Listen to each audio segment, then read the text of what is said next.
welcome back to my channel, you guys. My name is Tash. Today's video we are going to be doing my autumn recommendations as well as also some books I've got on my TBR, and I have also included two books that I'm currently reading because I've not finished them, but I also feel like I've got a good feeling about them, so I want to say what I'm currently reading at the moment. So we will start with my book recommendations firstly. I do have a good list of fantasy, romance, some general literary fiction. There's only two really. I've condensed down these books to the ones that I think are probably ones that I think you guys will enjoy the most in this time period, but you can also transition them more into the winter time as well. Autumn and winter just really combine together for me, and the more I'm getting into reading, the more I realize I'm definitely a seasonal reader. I love myself a good fantasy, gothic romance, even just dark romance books in general during the winter and autumn time, and then as soon as the sun starts peeking out, the flowers are out, I'm all romance every day, all day. Because I do like to say that I am a mood reader because I do chop and change between genres quite a bit, but I think that's just because I get bored reading the same thing over and over again. So I think my reading taste preference is a bit of everything, but also seasonal. It has to be relative to the season and the time of year. Just the temperature outside. As soon as the temperature drops, I'm like, give me a cozy book, I want to be in bed with a cuppa. That's the perfect night, perfect day, any time of day for me. Let's jump into the recommendations firstly. So I'm going to start out with some generic ones which I think are just good ones to start with, but if you've not already read them, I'm still going to say them now because you have to read them during this time of year. My first recommendation is a series that I'm currently reading and I'm halfway through, but I do think that this is probably more of an autumn time read. I don't know why, but it's just the feeling I get while I'm reading it. Magnolia Park series. I do only have the first two books because these are the only ones that I've read so far. I'm a massive fan of Daisy Hates. This is like my book from the series. I can't wait to continue the series a little bit more because Julian is definitely my favorite character out of all of them, but the relationship between Daisy and Christian is definitely my favorite so far. But I've been holding off because Magnolia Parks isn't really one of my favorite books, so if you do start the series and you don't enjoy this book as much, try read Daisy Hates, and it is like along the same timeline, both of these books, but different relationships. You're either going to be a Magnolia Parks lover or a Daisy Hates lover. I have heard some people who are in between, but it's not really that many people that are. I feel like you're just one or the other, and I'm definitely a Daisy Hates lover. But for anyone who doesn't know what this series is about, this is about a bunch of rich kids in the middle of London, high society. Everyone online says that it's Gossip Girl meets like British mafia. I would say yes. Definitely the Gossip Girl feeling with having everything, like all the rich kids hanging out together and just having excessive wealth and being able to do whatever they want whenever they want. But the storylines and the plots are a little bit different.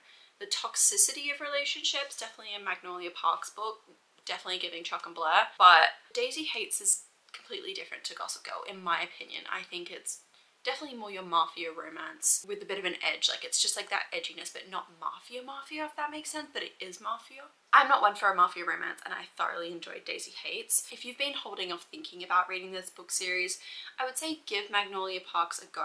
Don't go into it thinking that it's a romance. This is purely a book series that is set as a drama. It's not meant to be fluffy little romancy, cutesy relationships, because you do follow these sorts of relationships across quite a few different books, and it's about the ups and downs of their relationship. It's not really going in thinking this is going to be the most perfect cute little romance and I adore their relationship.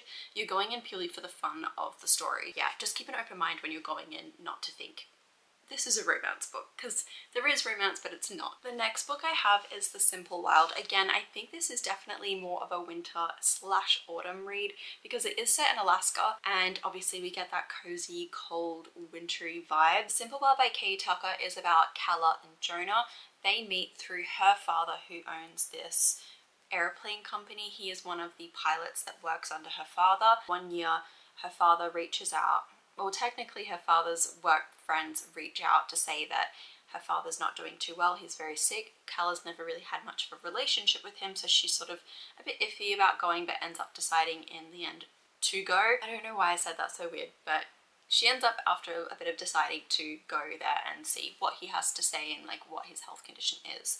So it's a bit of a rocky start. You do follow the relationship of Calla and her father quite closely, as well as also like looking back on the relationship dynamic that they had when she was quite young and also the relationship between her parents. What I like most about this book is it's not just the romance between Calla and Jonah and him meeting and obviously being one of her father's employees. More of us learning about the entire small town, their relationship dynamics, how the small town worked together during the tough times, and obviously all the hard work that goes into living in such rural places and what they have to do to support each other and help each other. I really enjoyed this book because of the relationship between Calla and her father. That was really like a really touching moment for me, and I definitely cried while reading this, so make sure you have the tissues on standby because this is definitely one of those books where you need it. The next one is a small town romance, Mariana Zapata's All Roads Lead Here. All Roads Lead Here is more of an atmospheric feeling while you're reading it. It has that autumn feeling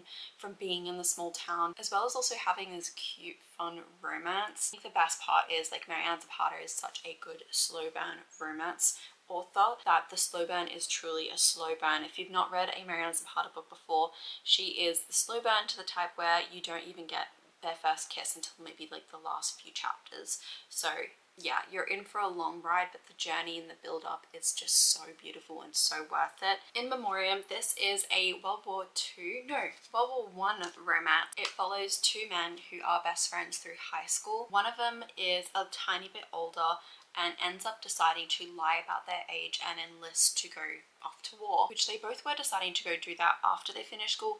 But one of the boys' parents, they are German, I believe, from my memory, and they were sort of pressuring their child to go because obviously they could look like a spy, and they think the best thing to do is enlist for the country that they're in, and that will protect them as well as also provide them with some income and some money, etc. So the boy ends up lying about his age and going off to war. Gaunt is the one who ends up going to war, and Elwood is the one who stays. They write letters to each other the entire time. In the end, Elwood ends up meeting him out there on the front lines. This story is so beautifully written, but the story of their love, oh my god, it is so touching. I'm obsessed with them and their story. You have to read this book. It's definitely an emotional read, which is why I think it is good for autumn. I feel like it's just sad girl season because I love me a sad book, and I feel like this is the time of year where I'm like, I've got to read every single sad book that I can think of. Anything that's been recommended, it has to be sad, it has to be read now, and this will definitely make you cry. It is a bit of a tearjerker. I can't stop thinking about this book. Like, it's truly an amazing piece of artwork. The author's done such an incredible job putting it together, and it is her debut. Yeah, the debut fiction prize. Like, it is crazy. Like, I need to be keeping an eye out for more of Alice Wynn's work. Beautiful book, you must read this. On a similar aspect to some very toxic relationships, if you are looking for more of a Sally Rooney type book, I would suggest Talking at Night by Claire Daverley. Now, this is a bit of a mixed one for me because I liked the book and the story, but I didn't enjoy the female main character too much myself. You're either going to connect with her and fall in love with the story, or you're just going to read along because of the enjoyment of being in this up and down relationship where things are just going bad left, right and center. If you enjoy a book like that, you'll have fun reading it like I did, even though towards the end it does start to get a little bit repetitive from my perspective, but I think a lot of people will enjoy this book, which is why I'm recommending it today, and I think it is a good book for this time of year. It is a coming of age. I forgot their name, that's really bad. Will and Rosie. So we do meet Will and Rosie through school. They meet as a once-off, and then from there it just dominoes effects. They just keep running into each other. All these things keep happening, these moments and these just horrible things keep getting in the way of them being together and just being able to embrace their feelings for each other. Is that the right way of saying it? For anyone who is a Sally Rooney fan, you are going to enjoy this. The writing is a little bit similar to that. There's no quotation. Talking at Night didn't make me cry, but I've heard a lot of people say that they did cry while reading it. What did I just say? I've heard a lot of people say that they did cry while reading it. So if you are looking for a bit of a sad book, definitely pick this one up. Oh yeah, and you do follow them across quite a large timeline as well. So you do have 3 separate large chunks of timelines where we have time skips. So yeah, you get to see them grow up a bit and obviously see how their lives end up together and they keep running back into each other. So we'll start with the fantasy recommendations now. The Divine Rivals duology we have. First book is Divine Rivals and the second book is Ruthless Vows by Rebecca Ross. I almost forgot her name. These books here are very peppy for anyone who wants a magical realism type of fantasy with a good plot and like more of a whimsical type of writing. I'm obsessed with the way that Rebecca Ross writes things. I really enjoy it. And for anyone who's never seen any of my videos, you probably don't know this, but people who do watch my videos, I love myself a written letter. Any form of letter, any type of note, anything like that in a romance book, I love it. I think it's the most cutest, most simplest way of expressing someone's feelings and love for each other.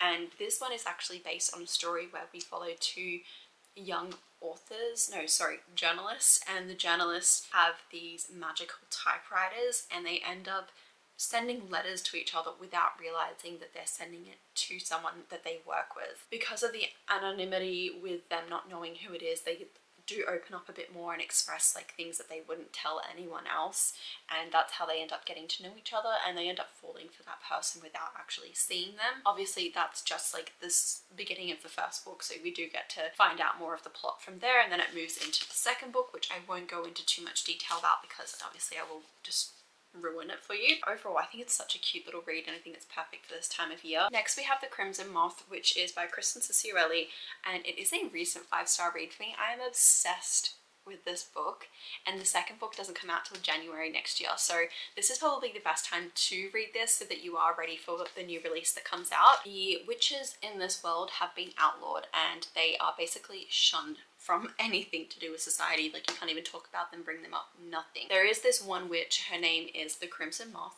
and she is actually helping get out all these witches into a safe place and, you know, obviously get them away from this society. Rune is actually disguised as like a high society starlet, do all these socialite type of things that, you know, socialites do. Because Rune is this sort of witch vigilante, she ends up trying to save one of her witches that gets caught, and it is actually one of her close friends. So in order to try and distract the team from executing her, she goes after the witch hunter and decides to pursue him, and that's how she's sort of trying to gain information from him in order to figure out where she's being held. So we do end up getting a bit of a cat and mouse sort of, is she not? I don't really know if she's a witch. I don't know if she is. He doesn't trust anyone being the witch hunter. There's a bit of fun, and I really enjoy like the back and forth aspect of this book, and I highly recommend this to anyone who hasn't already read this. It is so much fun.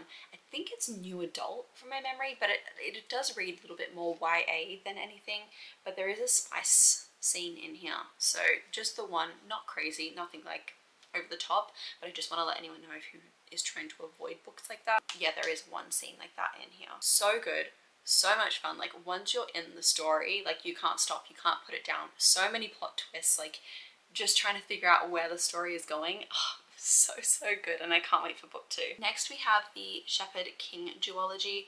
This is One Dark Window as book 1 and Two Twisted Crowns for book 2. This, I would say, is more adult fantasy, because I do remember there being some quite vulgar things being done in here, but it's more of like a gothic fantasy book. Like, anyone who's more into like a gothic, very atmospheric, you're giving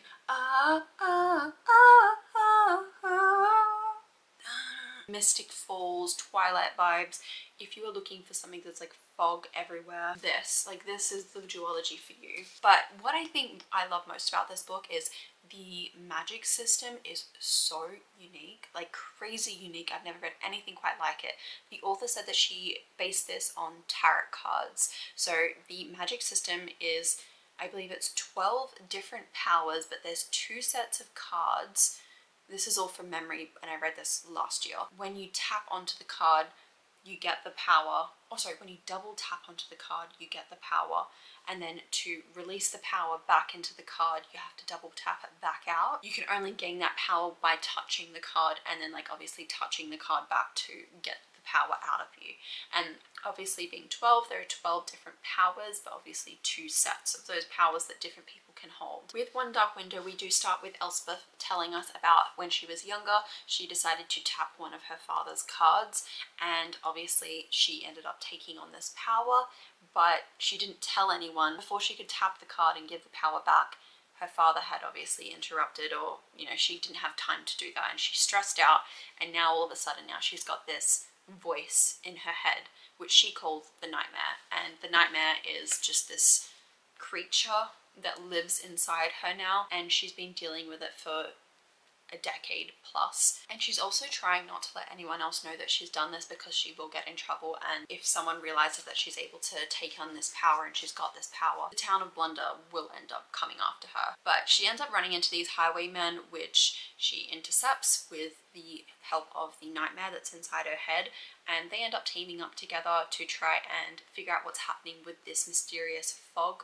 that's infecting their town, and they're trying to obviously figure out the cure for this. And that's where the nightmare comes in and helps her with solving this for the town.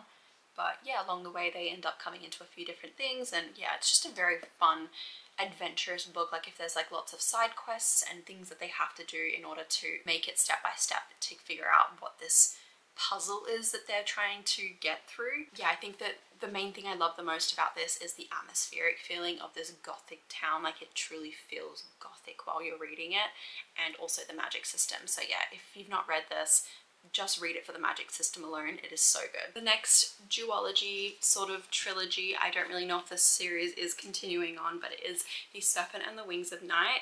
It is the Crown of Nyaxia series. I think that's the way you pronounce it. There is these two books and a novella between, but I feel like there is a third book coming out, but it's for a completely different couple. Don't quote me on that, but I feel like the Crown of Nyaxia series is continuing. I thought it was only going to be the duology, but I feel like it might be.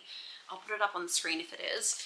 But this is a vampire series, and if anyone knows me, I am a vampire girly. Trust me, any show with vampires in it, I've probably seen it. We've got my girl Sookie Stackhouse. I'm obsessed with True Blood. I've probably seen that series maybe twice through when I was a kid, and then, not kid, sorry, maybe like young teenager. I probably shouldn't have been watching that show as a young teenager, but I was obsessed with that show. Obviously going into Vampire Diaries once I'd only heard about it in my late teens. I started watching that with my partner. But obviously then, now going into reading my books, I've started the book series with vampires. This is the only true vampire series that I've actually enjoyed. So if there's any other books that you guys recommend to me to read this autumn time, please comment them down below. So this series does follow a human girl called Aurea. She's taken in by the vampire king when she's a young baby, and she's basically trained up to become this vampire killing human. She knows everything about anything to do with vampires and is just being brought up around vampires constantly. One day Aurea decides to enter the Kijari, which happens I believe every 100 years, where the goddess of death decides to give one wish to anyone who wins it, and it's anything that they want. And Aurea wants to go in so that she can then become someone who's not going to be preyed on all the time, especially like being around vampires constantly. They just want to obviously drink her blood, but she is protected by her father, so they don't make that move on her, but she wants to be able to protect herself. So that is the reasoning why she joins the Kijari. And this is where she meets Rain, and Rain sort of makes a reluctant alliance with her, and more reluctant on her end because she just doesn't trust any vampire. Go through this Kijari where they do all these trials in more like, I wouldn't say Hunger Games, but just they do trials in order to get through to the last stage of the Kijari, and then that's obviously where they get crowned the winner. Obviously, from the way that I've been speaking about vampires, Rain is just this ruthless, dark, mysterious vampire that she takes a liking to, and obviously being teamed up, they have a bit of a close sort of forced proximity in a sense, and they have to protect each other in order to get through to the last stages of this trial, which a lot of people do end up teaming up with other vampires. It's a really fun story, and just being in the trials and the games, it's like you're on the edge of your seat, like what is about to happen. And then we do end up moving into book 2 because something does happen at the end of book 1. It is a bit of a plot twist, so you don't really see it coming, and then obviously that goes into book 2, but make sure you read the novella in between because that does introduce you to some new characters that you meet in this book, and the novella's just as good. I really enjoyed it. It is a love story between 2 other characters, and yeah, overall this series is like a 5-star series for me. I really enjoyed it, and their story is a little bit spicy, but I really enjoy like the danger to it. It's like fun. And then I do want to make special mentions of these books for recommendations for you guys to read. So we do have Belladonna and also Foul Lady Fortune. These are 2 books which I think are probably better for the autumn time because it does have this more of like an atmospheric one, and this one's more of an assassin thriller mystery type of book. So I do believe both of these would be good for the autumn time. This one's about an orphan child named Signa, and she ends up losing quite a lot of her family members. Unfortunately, a lot of the people who end up taking her in are more concerned with the wealth and the money side of things rather than her well-being. What ends up happening is she ends up moving into this big house full of all of her relatives that are very distant relatives, but people end up getting poisoned left, right and center, and because of all the murders that are happening inside the house because of the poisoning, she has to sort of make a reluctant alliance with Death himself and figure out what is happening, try and protect herself. And yeah, it's a bit of a mystery and it's really good fun. So yeah, definitely recommend this. This one follows Rosalind. She is an assassin. She's actually immortal because of a poison that she was given as a child, and she's been that age in that same physical condition for quite a long time. She's not able to sleep, she doesn't get hurt, she doesn't age, she's just literally there, immortal, nothing can happen to her. And she's now trying to sell herself as an assassin to try and help assist her local community in Shanghai to try and solve a lot of the mysteries that are happening, because of a lot of people are getting that same poison that she had as a child. So she's trying to now figure that out. She's made a bit of a alliance with one of her teammates in her assassin team. I don't really know what the word is. They're more like colleagues in a sense, and they team up pretending to be a married couple together in order to solve all of the mysteries that are happening. And there are so many plot twists in this, like ridiculously. I just didn't see any of them coming. So many twists and turns. It's a lot of fun. Pretty similar in the sense of the mystery aspect. So yeah, that's why I wanted to mention them. I think they're a good book for this time of year. And this one's a part of a series as well. I think a duology actually. I'm not 100% sure, but I'll put it up on the screen. Oh, and this is a series too. This is where I move into the books that I'm currently reading, and I still want to mention because I think this is perfect for this time of year. I mean, obviously it's just hit autumn here for now for us, and The Secret History is exactly what I want right now. It is a mystery. We are following rich kids. It is atmospheric. It is autumn time in the book. That perfect setting, the perfect type of plot that I want right now. I'm so obsessed with trying to figure out what is going on. Like, I just don't know who to trust right now. It follows a bunch of rich kids, and there's this one boy named Richard who we follow along with, and it's his story. Basically just following these kids around this school, trying to figure out what they're hiding because they're being so elusive and mysterious about everything that they do, but also just having ridiculous amounts of money to just be able to splash around. Richard's just not got that lifestyle. He's from a completely different background, and he sort of is hiding that from them, and they're figuring out his lies, he's trying to figure out their lies. And yeah, it's just been a really fun story to follow along with. I'm only halfway in, so that's why I did want to mention it, but I'm really enjoying it. So if anyone hasn't read this, please read it. But it is a very popular one, so I'm sure a lot of you have read this book. The audiobook as well, I wouldn't suggest it. I'm currently listening to the audiobook right now. I think it's Donna Tartt herself who's narrating it, and it's just not something that I'm like captured by. I'm definitely enjoying the story, but her reading it is not, it's not the same as like what the other narrators probably would have given me the story, which is what I would have probably enjoyed and rushed to finish a lot quicker than what I have been. I don't know, it's just very monotone from her, so I needed that more like captivating voice to keep me in for the audiobook. So I would suggest probably reading this physically. That little segue was into going into my TBR for this autumn. I have the biggest stack of books behind me. They're probably creating a little bit of a shadow along with also the lines that are now coming in against me because of the sun setting. So I'll quickly go through all of the books that I have for my TBR. I've just moved them here in front of me, but I'm going to go in no particular order. This is one I've purchased as of the last couple months, and I bought it because I had obviously seen it around, but now that I've read the most recent book of Donna Tartt, I'm excited to pick up her other book, The Goldfinch. I've not really heard a lot about this. I feel like every time I've seen a review I've just sort of skipped it because I've been like, I just want to go in a fresh clean slate not knowing anything about it. I'm kind of excited to see if I end up getting through to this one this time of year. I don't know if it is more of an atmospheric thing, but it's more of just a book that I'm sort of hoping to get through these next couple of months. The Song of Achilles. I know this is like a booktube favorite for so many years, and this had its moment quite a while ago. I just never got around to reading it, and I think this is probably in my sad girl era. So I will be reading that this time of year, and I definitely want to go in and like heavily annotate it when I do read it, because I know there are just so many quotes online which I know just from everyone else quoting them online. So I'm excited to dive in and annotate this book like from start to finish. This is How to Lose the Time War by Max Gladstone. This is a sci-fi, more like they're on different timelines and they're trying to like meet each other at the same timeline. So it's a bit of an interesting love story. I've heard some people say that it's a bit pretentious, so there's people who say that they really despise the book, and other people say that this is like one of the most unique, beautiful stories they've ever read in their life. So I'm excited to go in and just see where I sit with it. I Who've Ever Known Men, I've been eyeing this one off for quite a while now. It's definitely going to be read in the next couple months. I've only heard good things about this book and it's made me so much more excited to jump in. A Man Called Ove, I think it's Ove or Ove, I'm not 100% sure, by Fredrik Backman, and this is one I picked up recently at a grocery store. They had like a little donation pile and I saw it sitting there for 50p and I was like, taking that.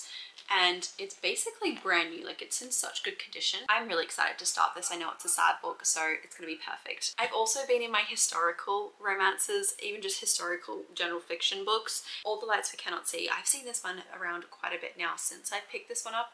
I saw it in a charity shop and I was like, that sounds like a bit of me.